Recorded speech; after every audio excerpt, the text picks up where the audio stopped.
ஹே, 10 நிமிஷத்துல சுவையான தக்காளி சாதம் செய்யணுமா? ரொம்ப சுலபான இந்த ரெசிபி உங்களுக்கு கண்டிப்பா பிடிக்கும்.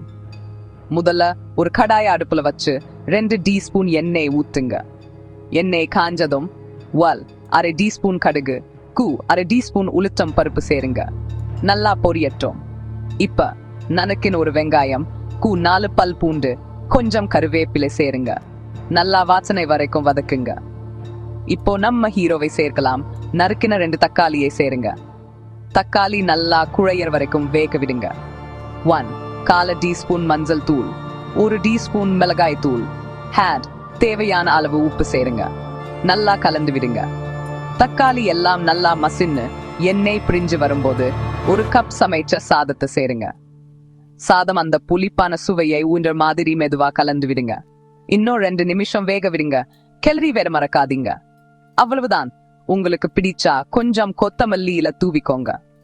சூடான தக்காளி சாதத்தை தயிர், கீர், பொரியல் இல்லைன்னா மொறுமொறுப்பான அப்பளத்தோட பரிமாறுங்க.